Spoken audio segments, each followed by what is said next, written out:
The National Urban League has released its 2025 State of Black America report, which includes alarming data on issues affecting Black Americans.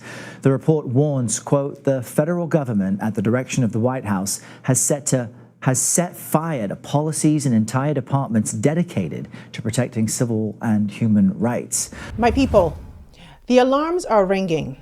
The National Urban League, one of the oldest and most respected civil rights organizations in America, has declared a state of emergency for Black America. And guess what? Almost no one is talking about it. They didn't call it a warning or a prediction. They declared an emergency. Why? Because rights that we thought were secure are being rolled back. Voting rights restricted, diversity programs dismantled, Black history erased from classrooms, and unemployment, the highest of any group in the country. But here's the thing. While Black America is declaring a state of emergency, Black Africa has been living in a state of emergency for decades, even if no one dares to call it that. From rising unemployment to crushing debt to the front lines of climate change, the challenges are real. That's why this state of emergency is also our chance to do what's never been done before. Stand together and respond as a unified force. So today we're breaking it down. What's in this new State of Black America report? Why the League says this moment is more dangerous than anything we've seen in past years. And most importantly, what it means, not just for Black America, but for the entire Black world. Because if history has taught us anything, is this: when Black America is in crisis, the diaspora is in crisis. Before we get into it, please do me a favor and subscribe to our channel, hit the notification bell for alerts, and consider joining our membership community for more. All right, now let's get into it. Mark, great to have you with us this morning. Looking through this report, there are alarm bells throughout. Walk us through the gist of what all Americans should know about what your group has found. Well, Errol, first of all, thank you for having me this morning. Context is important. For a 70-year period, America has made great strides to make democracy full and complete for every American. African Americans, women, Latinos and Asians and others have made great strides to move into the economic and social mainstream of America. Much of that effort has been supported by federal policies, government policies, including agencies of the government, the Department of Education, the Civil Rights Division, the EEOC, that have ensured an enforcement of this fairness. In the last literally 6 months, we've seen a dismantling, the closing of the Department of Education, in effect, change in the mission of the Civil Rights Division to become an agency that simply retaliates against political enemies, the freezing of civil rights cases against corrupt police departments and police officers are just examples, and then add to it the big ugly bill, which is going to strip away healthcare education to so many people. These are warning signs and these are alarms. One quick piece of data is that last month the Black unemployment rate rose while the white unemployment rate stayed the same or slightly decreased. And then in March, you had a record number of Black women laid off. So what exactly did the National Urban League say? Every year, they release their State of America Black Report. It's one of the most important documents we have, almost like a mirror, showing us where we stand as a people. But this year, the message is louder and more urgent than ever. Black America is in a state of emergency. Here's why. Voting rights are under attack. New laws across states are making it harder to vote, shortening early voting, restricting mail-in ballots, even purging voter rolls. For a community whose political power has always been hard-fought, this is a direct threat to representation. Second, the DEI rollback. Diversity and inclusion programs are being dismantled in corporations, in schools, and government institutions. Erasure of Black history. Banned books, stripped curricula, and laws against teaching about race. Yes, imagine the very history that shapes our identity being erased from the next generation's education. The Trump administration is taking its battle against diversity programs to grade schools. The president believes American education should focus on cultivating patriotic citizens who are ready for the workforce. An executive order the president signed mandates K-12 schools scrap lessons related to critical race theory or risk losing federal aid. Prohibiting federal funding of the indoctrination of our children. All of this has to stop. Republicans like Missouri Senator Josh Hawley applaud the effort. He argues history lessons that suggest the country was founded on slavery are inaccurate. I don't want that propaganda taught to my kids or any kid. And then economic disparities. The report shows Black families still hold less than 15 cents for every dollar of white family wealth. Housing discrimination persists. Black unemployment remains higher than the national average and the highest of any racial group in the country. Now, here's why the Urban League is saying this moment is more dangerous than anything we've seen in years. It's not one crisis. It's all of them happening at once. In the courts, affirmative action has been struck down. In state legislatures, bills banning DEI are passing left and right. In corporate America, racial equity pledges are quietly being abandoned. And in schools, Black history is being erased with the stroke of a pen. This isn't incremental. It's systemic dismantling, coordinated, targeted, and accelerating. And here's the thing. When Black America is under siege, the entire Black world feels it. In Africa and the Caribbean, leaders pushing for debt relief, trade justice, and reparations lose leverage if America itself looks like a democracy that fails to protect its Black citizens. The $100 million plus in remittances flowing from the diaspora to Africa and the islands, powered by Black prosperity in the U.S., prosperity now at risk if access to jobs, contracts, and capital shrinks. So when the Urban League rings the alarm, it's not just about Black America. It's about the strength, dignity, and future of the entire Black world. One interesting aspect of what your report lays out is that the dismantling of civil rights protections isn't an accidental, side result. It's the purpose and point of an administration following an outline of Project 2025 released by the Heritage Foundation. How does this, though, impact all Americans who've benefited from the gains of civil rights? It will impact all Americans in the long run. In fact, it will impact a substantial majority of Americans.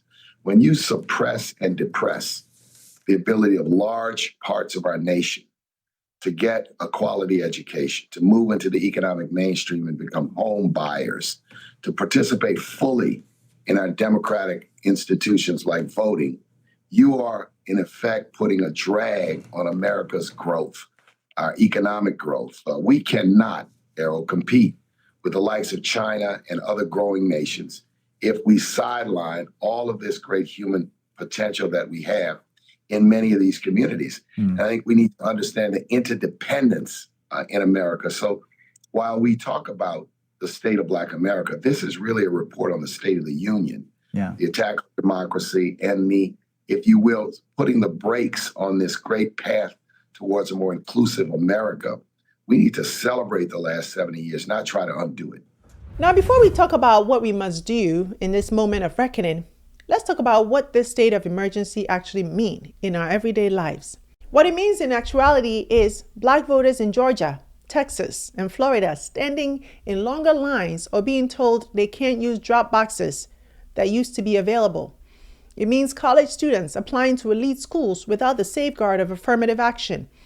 It means a young Black professional walking into corporate America and realizing the DEI office that once fought for the advancement has been downsized or shut down completely. It means families being pushed out of housing markets, schools being stripped of Black history, and businesses losing contracts that once came through supplier diversity programs. The report makes it clear the promise of equality is being rolled back piece by piece. And that adds up to a daily squeeze on opportunity, dignity, and power. That's the impact. It's not abstract. It's concrete, daily, generational. Which raises the next question. If the Urban League is calling this a state of emergency, Where does this moment sit in the larger story of Black struggle and resistance? The civil rights movement was one of the defining social campaigns of the 20th century. Much of the daily life of Black Americans in the 1950s and 60s was filled with segregation and discrimination, even almost 100 years after the signing of the 14th and 15th Amendments. Civil rights activists sought to rectify this injustice through mass protest across the southern United States. Protests included the Montgomery bus boycott, the Greensboro sit-in, and the Freedom Rides, all of which received intense backlash from many white Americans. Protesters were threatened, fired, arrested, and assaulted. The first major legislative victory came with the introduction of a Civil Rights Act proposed by President John F. Kennedy in 1963. About 250,000 people attended the March on Washington to support the legislation. The following year, President Lyndon B. Johnson signed the Civil Rights Act of 1964 into law. Let's take a trip down memory lane, because this is not the first time Black America has sounded the alarm. In the 1960s, during the height of the civil rights movement, leaders declared a state of crisis when segregation laws, voter suppression, and racial violence threatened to strangle our future. Out of that came the Civil Rights Act and the Voting Rights Act, wins that reshaped the nation. In the 1980s, the Reagan years saw a rollback of social programs, the rise of mass incarceration, and the war on drugs. Many called it an emergency for Black families and communities, and it fueled new forms of activism, from Jesse Jackson's Rainbow Coalition to hip-hop becoming a political voice for a generation. After the 2008 financial crash, Black wealth was decimated. Millions lost homes in a foreclosure crisis that hit our community hardest. Once again, we had to rebuild, re-strategize, and resist. And now in 2025, we are here again. The Urban League is telling us the danger is real. The rollback is coordinated, and history is repeating itself. But here's what's also true. Every time Black America has faced an emergency, the response has been innovation, mobilization, and solidarity. Out of crisis comes creativity, new coalitions, and sometimes even transformation. And this doesn't stop at America's shores. Each of these moments reverberated across the diaspora. The civil rights movement inspired liberation movements in Africa and the Caribbean. The Reagan-era struggles against apartheid and police brutality linked Black America with South Africa and beyond. Even the 2008 crash reshaped remittance flows and development in African and Caribbean economies. So history teaches us two things. Our struggle is never isolated. It's global. Every emergency is also a call to rise, adapt, and fight forward. So the real question is, how do we respond to this moment together as a unified Black world? Because the truth is, while Black America is declaring a state of emergency, Black Africa has been in a state of emergency for decades. Just look at the facts. Youth unemployment is skyrocketing. Millions of young Africans entering the job market each year with no opportunities waiting for them. Debt is strangling economies, with nations spending more to service loans than to educate children or build hospitals. Climate change is devastating agriculture and livelihoods, from drought in the Sahel to floods in East and Southern Africa. And on the global stage, Africa's voice is still sidelined, its leaders forced to demand basic fairness at the UN, calling for Security Council reform, reparations, and true sovereignty over their own resources. Different arenas, same struggle. At the core, it's about power. It's about dignity. It's about survival. That's why this state of emergency is also an opportunity to unify the Black world like never before. So what could that look like? Well, let's take a look.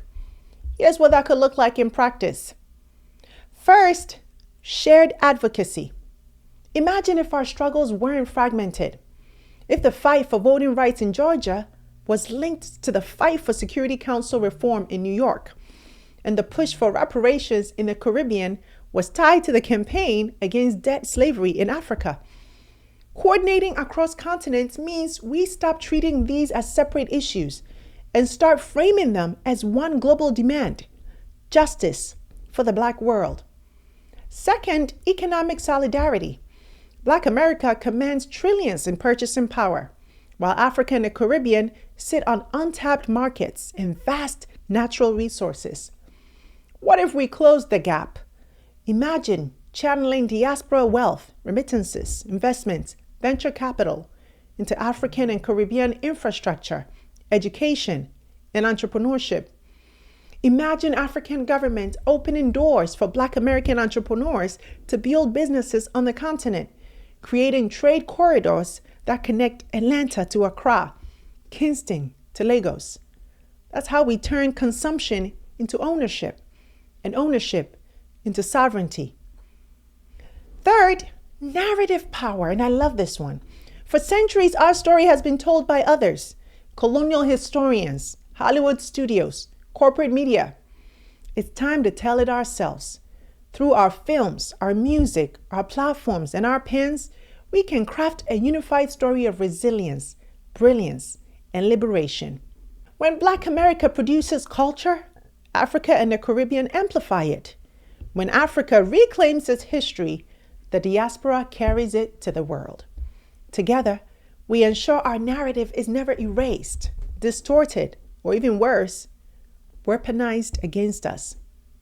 And lastly, political alignment. Right now, too often we move in silos. Africa demanding reforms at the UN, Caribbean nations pushing climate reparations, Black America fighting voter suppression. But imagine if we spoke with one voice. When Africa calls out injustice at the UN, the diaspora echoes it in Washington, London, and Paris. When the diaspora fights against rollbacks here, Africa and the Caribbean lend legitimacy and solidarity abroad. That's not just politics, it's power multiplied. Because, my people, divided, our power is diluted. But united, our influence is undeniable. United, we become what the world cannot ignore: a global Black force capable of reshaping politics, economics, and culture for generations to come. So, my people, where do we go from here? The National Urban League has declared it. Black America is in a state of emergency. And when Black America is in crisis, the Black world is in crisis. But history teaches us every emergency is also a turning point. The question is whether we treat it as the end of progress or the spark for a new beginning. So here's my challenge to you. Don't just watch this moment. Step into it. Organize, invest, speak out, build bridges across the diaspora. Because the fight for justice here is tied to the fight for sovereignty back home. Different arenas, but the same struggle. Divided, they can pick us apart. But united, they cannot stop us. So, will we rise? That's the question I'm leaving with you. That's it for today's show. Thanks so much for watching. And if you enjoy this breakdown, don't just keep it to yourself. Share with your group chats, and let's have this conversation together. I'm Sandra Babu-Boateng, and until next time, take care. Hey you! Thanks so much for watching this episode. I hope you enjoyed it, and if you did, don't forget to subscribe and join the family. Also, visit face2faceafrica.com for your daily news and updates on what's going on within the global Black community so you can stay informed.